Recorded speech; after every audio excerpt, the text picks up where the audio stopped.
সম্প্রতি এক প্রেস কনফারেন্সে আলোচিত চিত্রনায়িকা অপু বিশ্বাস নিজের ব্যক্তিগত জীবন ও প্রাক্তন স্বামী শাকিব খান সম্পর্কে খোলামেলা বক্তব্য রাখেন। তিনি জানান, ডিভোর্স হচ্ছে স্বামী স্ত্রীর পারস্পরিক সম্পর্কের সমাপ্তি।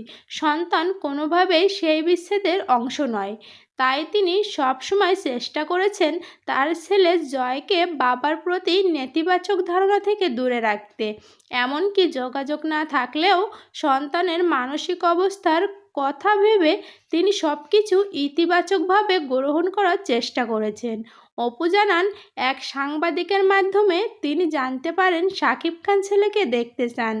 তখন তিনি এফডিসিতে শুটিং করছিলেন এবং নিজের অস্বস্তি সত্ত্বেও সন্তানকে শাকিবের বাড়িতে পাঠান।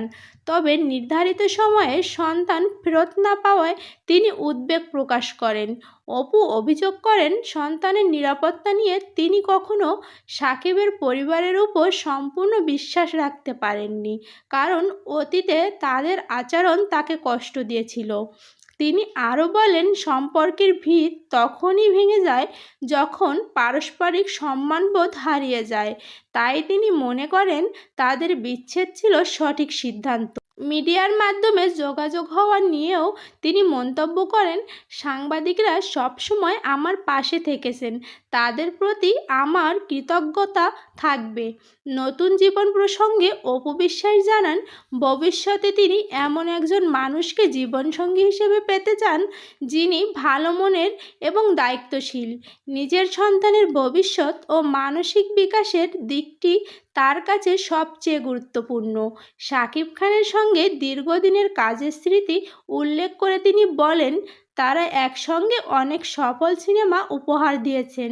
তবে সমালোচনার জবাবে তার বক্তব্য, আমি কেবল শাকিবের মাধ্যমেই জনপ্রিয় তা নয়, নিজের যোগ্যতায়ও দর্শকের ভালোবাসা অর্জন করেছি।